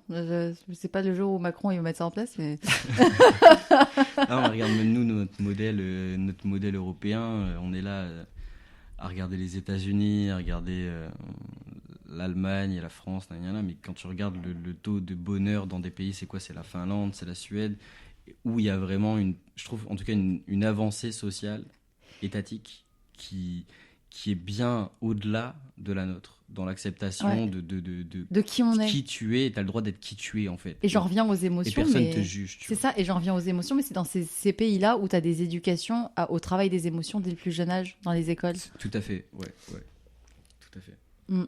Toi, ça serait quoi c'est quoi ton Louis 2.0? La meilleure version de moi-même. Ouais. Comment la devenir ou ce que ça Ce que tu mets en place pour kiffer, quoi. En fait, ça revient sur avoir le moins de regrets possible. Hein. En soi, moi, tout ce que j'ai mis en place là actuellement, c'est. En vrai, j'ai fait la part des choses sur ce que j'avais avant et mon état de bonheur. À quel point il était, à quel niveau il était. Je me suis demandé, en fait, donc, ok, est-ce que ces choses-là m'apportent du plus ou m'apportent du moins? Est-ce qu'elles m'apportent du plus instantanément ou sur À du long long terme, terme? ouais. Donc, en fait, j'ai fait le plus ou moins sur toutes les choses que j'avais dans ma vie. Et j'ai fait donc les petites additions du plus ou moins sur le long terme ou sur le court Excel, terme. tableau, somme, moyenne. Tableau croisé dynamique. Ok, oh, putain. Total. Non, total. Vraiment, les formules, on croise les feuilles, tout. Non, non, plus sérieusement. Non, j'ai vraiment fait le pour et le contre dans tout, dans ce que j'étais avant, dans ce que j'aurais pu être. Et en fait, je me suis projeté dans, ok, quelle est la version 2.0 de moi? Qu'est-ce que j'aimerais qu'elle soit? Et du coup, je me suis dit, ok, donc si je veux atteindre ça, qu'est-ce qu'il faut que j'enlève dans ma vie? En fait, plutôt que d'ajouter des choses, j'ai voulu retirer des choses Ah, pour m'approcher du bonheur. ok. Et donc, en fait, du coup, je me suis dit, ok, ça m'éloigne de tout ce que je veux être. Du coup, j'enlève. Et en enlevant toutes les choses qui pouvaient m'éloigner de mon être et de mon alignement avec mes envies et ce que j'aurais voulu être, en fait, les choix sont très simples. En fait, tu choisis plutôt de choisir des plaisirs instantanés ou des pulsions ou des envies, en fait, qui sont même pas les tiennes, mais c'est La ton cerveau. dopamine. Elle est partout. Elle est partout. Derrière toi. Non, mais voilà, mais en vrai, on en rigole, mais c'est vrai que la dopamine, il y a le côté psychologie, mais il y a aussi le côté neurotransmetteur, neurosciences, où on se rend pas compte qu'il y a plein de comportements qui sont dictés en fait par notre cerveau, par notre estomac, par nos envies, en fait. C'est des chemins qu'on prend pour donner une bonne image à des gens, en fait. C'est comme si vous traversez un champ de maïs, et en fait, quand vous prenez un autre chemin, plus vous prenez ce chemin, et plus il va devenir un chemin distinct. Mhm. Donc, en fait, vos habitudes d'avant, c'est un chemin distinct. Par exemple, on va dire fumer une clope. Dès que je bois de l'alcool, je fume une cigarette, il y a un chemin qui est tracé. Si je veux tracer un autre chemin, en fait, cet autre chemin, à force de le tracer, de prendre cette habitude de je ne veux pas ça, en fait, je tends vers le quoi je veux devenir. Et en fait, j'ai l'impression que le 2.0, en fait, c'est se poser la question de vers quoi j'ai envie de tendre. Et moi, ça a été d'enlever plein de choses dans ma vie, en fait. Et t'as enlevé beaucoup de choses? Des gens? Des J'ai enlevé- choses?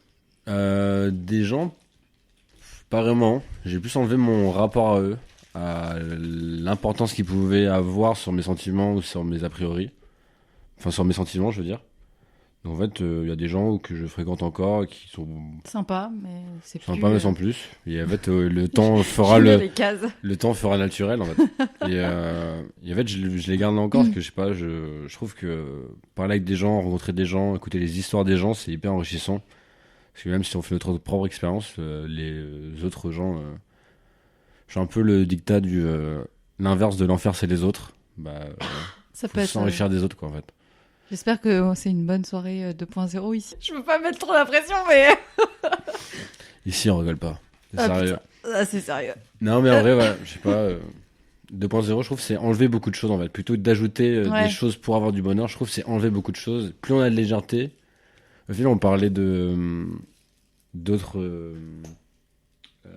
régions du monde qui ont d'autres manières de penser, et je trouve qu'en fait, c'est ceux qui ont le moins qui ont le plus. Dans le sens où, en fait, Ouais. c'est eux les plus heureux, en fait, au final.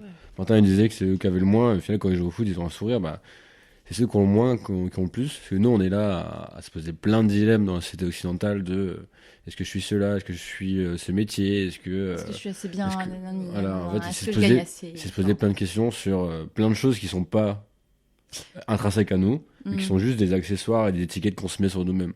Donc en vrai, plus on enlève les étiquettes, plus on sera heureux. Mais ça, du coup, tu vois, moi, personnellement, je vois d'autant plus la différence maintenant versus il y a 1 an ou 2, même il y a 6 mois, tu vois. Vraiment, il y a eu un gap énorme et où, même dans une soirée typique où tu as du tout venant, entre guillemets,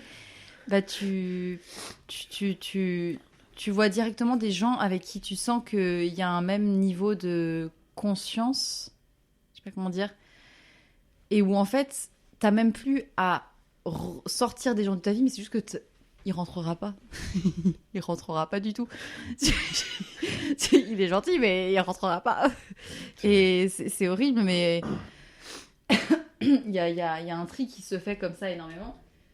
Et ça me fait penser aussi à un des épisodes qu'on avait fait, mais on en a reparlé dimanche quand on a enregistré avec Pierre. C'est le circuit de dopamine qui est très très souvent activé, et on est dans une société où on est drogué à la dopamine et au plaisir immédiat, les réseaux sociaux, le téléphone, le porno, pour ceux qui sont dessus. Enfin, tous ces trucs-là où en fait c'est Il y du en a plein d'autres plaisir encore. et de la satisfaction, de la drogue, l'alcool, le tabac. Bon, le tabac, on fait ce qu'on peut, mais... Je pense que ça revient à autre chose, tu vois, c'est que là on parlait vachement de ta manière d'appréhender la vie et de tout l'aspect psychologique. Ouais. Mais au final, il y a tout aussi l'aspect physique, de comment tu te fais du mal à ton corps. Mais c'est ça. Et tu vois, par exemple, c'est ça, si on en revient à chaque expérience, moi, mon expérience, c'est que je pense que tout le psychologique, j'ai fait le chemin et j'ai trouvé le chemin pour aller bien. Mais tout le côté physique, je suis dans une destruction. Enfin, pas moins qu'à un moment, mais je suis pas dans un truc où, par exemple, je fume, tu vois, c'est anonyme.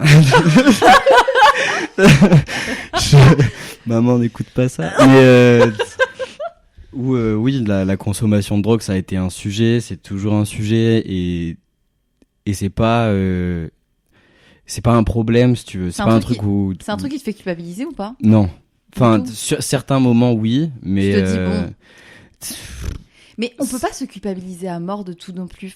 Enfin, typiquement, je vais juste une petite mini parenthèse.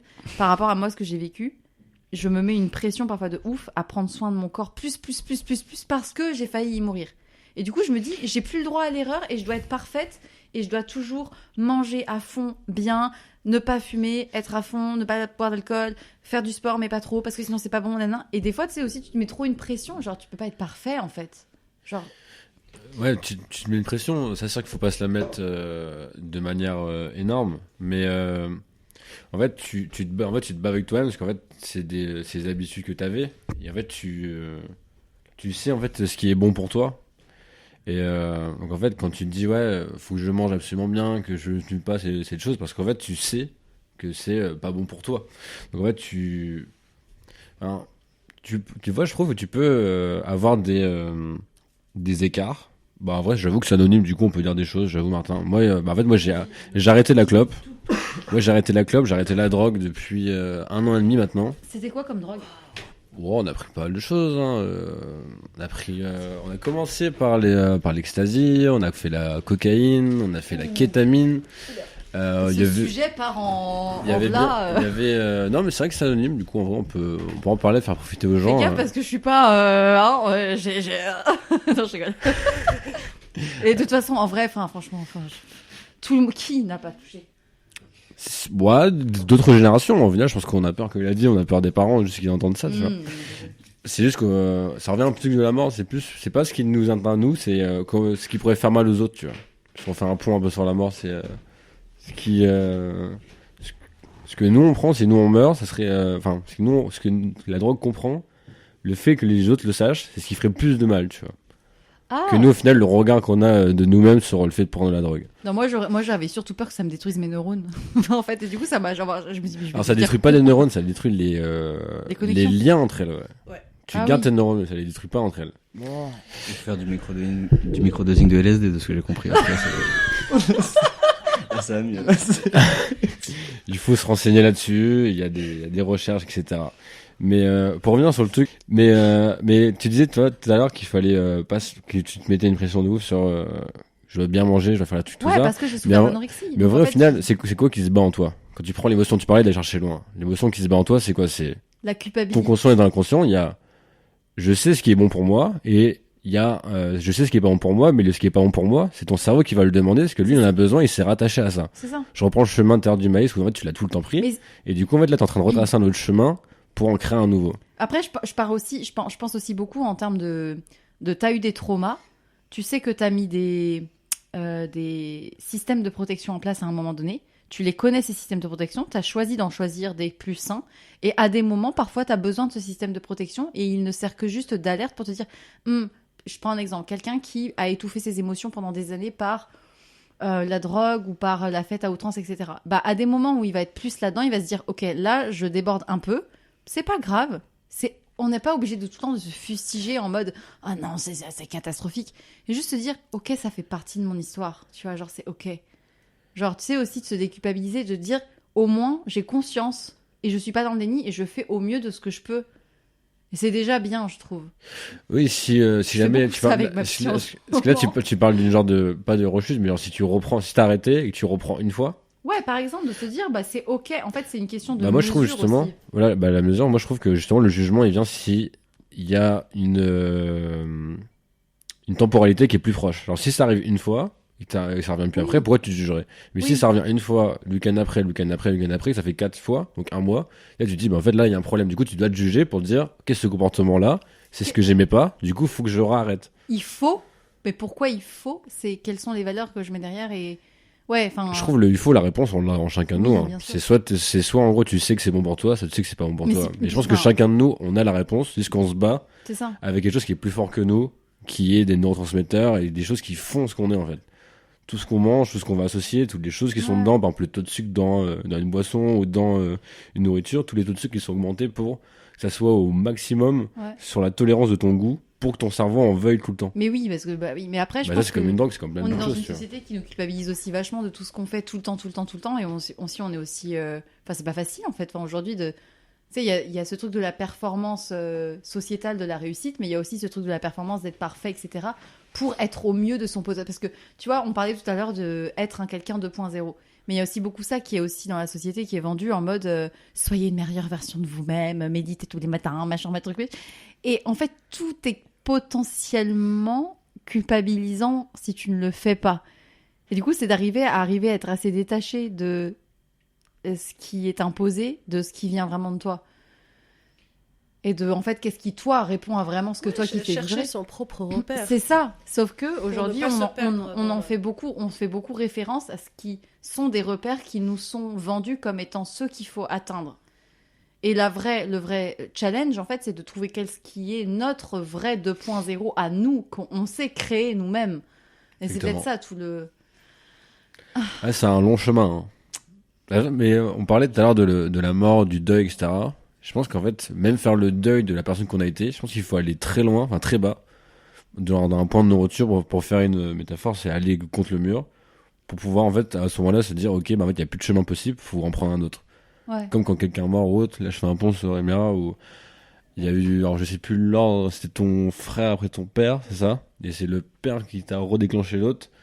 Et en fait, j'ai l'impression qu'il faut vraiment aller bas pour se remettre des déclencheurs pour là se dire, ok, là, en fait, ce chemin-là, il est plus possible. T'as En eu fait, des... c'est dans notre nature de c'est plus possible. C'est ça. Et après, ça s'active et après, on change en fait. Et moi, je suis très reconnaissante à mon burn-out qui m'a fait toucher le fond, parce que c'était l'apocalypse qui a fait naître des choses positives après. Mais souvent, les gens qui ont connu des burn-out et qui se relèvent, ou des gens qui ont connu la mort de près, etc., mine de rien, c'est quand même fou qu'on soit obligé d'aller toucher le fond de certaines choses pour se rendre compte de d'autres trucs. Tu vois. Et toi, tu m'as dit que tu avais commencé une psychothérapie, c'est ça, récemment?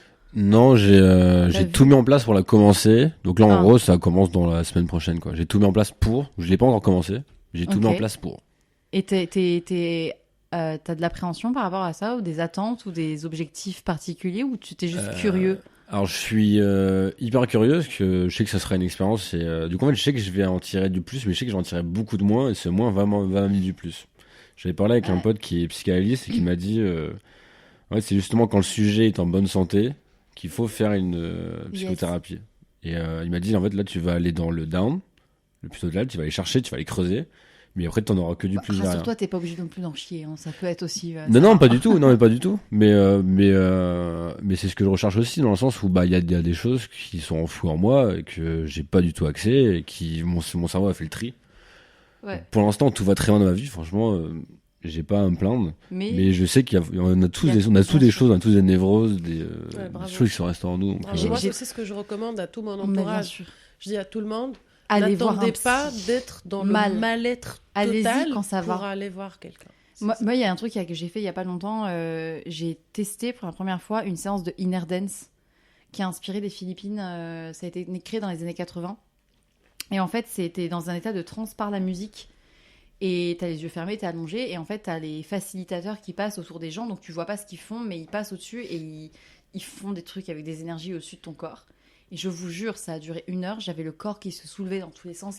Et avec la musique, je revivais des scènes de l'année dernière, de choses que j'ai vécues avec quelqu'un. Mais je retraversais tout, je voyais tout. Et j'avais les choses que j'avais envie d'exprimer à cette personne, mais qui sortaient dans ma tête. Et j'ai pleuré. Il y a eu des moments où genre j'ai senti du désir. Mais je disais, mais de tout ça sort, ça c'est vous êtes là. Et ça sortait, il y avait des choses qui sortaient toutes seules. Je suis sortie, j'étais épuisée. Et t'as des gens qui avaient pas bougé pendant toute la séance et d'autres qui avaient remué dans tous les sens en ayant les yeux fermés. Et mine de rien, c'est quand tu descends dans le corps par des outils ou autres. Et en ça, juste, je reviens sur la drogue. On critique beaucoup la drogue pour les effets néfastes, pour l'aspect négatif que ça a.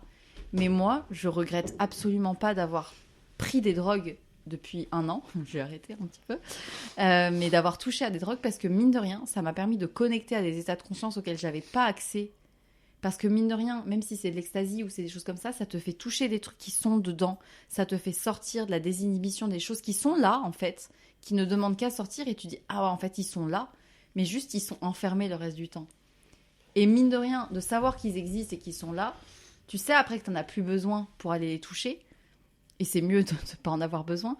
Mais du coup, je suis pas hyper critique envers la drogue. Ouais, parce Ah, que pareil, ça aucun ouvre regret la là-dessus. perception, ça ouvre la C'est ça. perception.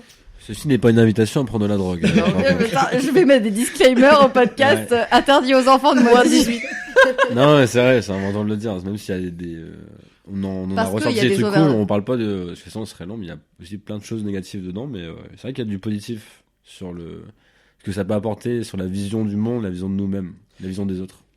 Moi, je pense que c'est aussi une histoire de contrôle que tu as avec ça. Et justement, là, je voudrais dire surtout à Louis, parce que je tiens à dire pour les gens qui nous écouteraient, qui ne connaissent pas, hein, c'est qu'on se connaît aussi d'avance, podcast. Et il y a quelque chose que je suis très admiratif, c'est que tu fais beaucoup d'expériences pour savoir à quel point t'es maître de toi-même sur telle ou telle chose, tu vois. Que ce soit avec l'alcool, que je sais qu'avec les drogues, t'as fait la même chose, Et je suis hyper admiratif de ça, c'est à quel point t'es dans... Du coup, ça te redonne une impulsion de contrôle sur ces choses-là, qui est, je pense, hyper importante, parce que, enfin, c'est en ça que c'est pas une apologie de la drogue qu'on est en train de faire, mais il y a beaucoup de gens qui peuvent sombrer là-dedans parce que t'es plus maître de ces choses-là. Mais en même temps, c'est quelque chose qui peut être hyper destructeur parce qu'on va aller chercher toujours plus loin jusqu'à tant que ça te détruit pas, tu te dis que ça va, tu vois. Et d'avoir cette conscience-là, de se dire, je vais faire cette expérience-là, de juste plus en prendre et voir l'effet que ça fait et les apports positifs que ça fait de pas prendre. Coupons ça. De ne pas prendre telle ou telle drogue pendant tel moment et de voir les bienfaits que ça a aussi sur ton corps. Et ben, je pense que ça, c'est des expériences qui sont très très importantes. C'est de l'ordre de l'expérimental, j'ai l'impression. Exactement, c'est ce que j'allais dire. Moi, je l'ai Expérimenter vu. le plus, mais essayer d'expérimenter le moins aussi. Moi, j'ai vu la différence entre prendre et pas prendre dans le rapport aux gens. Après, il y a eu tout un travail, depuis juin, il y a eu tout un travail énorme, mais c'est plus dans le rapport de ma posture vis-à-vis des autres. À partir de tout ce chemin de ce que je mets dans ma vie et de si je reprends votre expression, la Marie 2.0, entre guillemets, de ce vers quoi je veux aller, c'est aussi qu'est-ce que j'accepte de par les autres, et de quelle posture j'adopte et de qu'est-ce qu'en fait je tolère plus et je n'ai plus aucune honte à ne plus le tolérer parce qu'en fait il n'y a plus de peur de rejet ou de genre juste... À partir du moment où juste tu prends du recul et tu te dis putain mais ma vie est tellement courte, qu'est-ce que je vais m'emmerder avec des choses qui ne me font pas de bien, qui m'angoissent, qui me source de stress. Enfin, à partir de là tu prends un recul de ouf et du coup tous les trucs qui te polluent mais que tu voyais pas avant se mettent à prendre une proportion démesurée parce que tu ne vois que ça, tu fais mais putain mais en fait ça c'est beaucoup de trop dans ma vie, j'en ai pas besoin et tu t'as plus de mal à le genre ok ça je rentre, ça je et genre... C'est la phase tri. Mais ça demande une bonne connaissance de soi. Mais ça aussi, c'est un chemin... C'est long. C'est long, trop oui. long. Mais parfois, cette connaissance de soi ne suffit pas. Il faut aussi s'autoriser à le faire et c'est encore autre chose. Il y a se connaître, avoir analysé tout ça, tout ce que vous venez de dire. Mais, et là, peut-être que je parle pas mal pour moi, hein, mais il y a le côté s'autoriser à. Et ça, c'est un pas qui peut être immense ou qui peut prendre des années à... Mais ça peut... Bah, regarde-moi, enfin, genre, ma première séance chez le psy, ça devait être... J'avais 17 ans. J'en ai 29. Attends, j'en ai 29 ? Oui, j'ai 29 ans. Je sais plus. Putain, ça passe vite, les gars. Putain. Mais c'est dur. Mais chaque année, c'est la même histoire. Je suis en train de compter. Je suis là, attends, je sais plus. Mais je vais arriver à 60 ans. Je me dis, j'en ai 40. Tu n'avais pas de soucis. Mais non, ça prend énormément de temps. Et c'est aussi pour ça que parfois, on est dans une société où tout va vite. Les choses ne vont pas au rythme qu'on veut avec ça. Enfin, ça prend le temps de process, etc. Et... Du coup, Sarah, tu disais s'autoriser, mais s'autoriser à se connaître ? Non, pardon. Ou à faire le tri ? À changer plutôt et à... Oui. Je suis complètement d'accord. Ouais. Et oui, à faire le tri. Enfin, ça participe au changement. Ouais, parce que pour le changement, se connaître, c'est pas suffisant. C'est vrai qu'il faut avoir aussi la volonté de changer. Le souffle. Ouais. Et puis... je sais pas, vraiment, non, le terme, c'est ça, c'est l'autorisation envers soi-même, de se dire, ok, j'ai le droit à quelque chose d'autre, j'ai le droit de me défaire de tout ce qui me convient pas. Il y a des choses, toi, que tu as changé ? Moi, j'ai un gros problème avec le changement, je pense.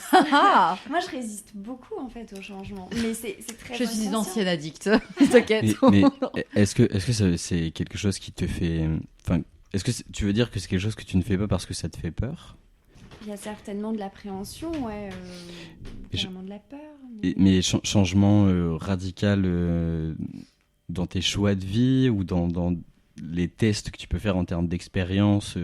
Enfin là, par exemple, parler par exemple de consommation, que ce soit de drogue ou de tel aliment, ou je sais pas. Enfin, au final, c'est réducteur de réduire ça à la drogue, mais à n'importe quoi en termes d'expérience. Est-ce que c'est la peur de t'autoriser ces choses-là pour voir l'effet que ça a sur toi qui fait que t'as peur, mais du coup t'as toujours cette idée dans ta tête que tu ne t'autorises pas et tu sais pas parce que tu ne t'autorises pas et t'as envie, au final ça accentue l'envie d'essayer, Ou est-ce que t'es très bien comme ça et tu te dis, genre, t'as pas besoin et tant mieux. Et enfin, je pense que c'est pas critiquable, en vrai, c'est tant mieux, tu vois.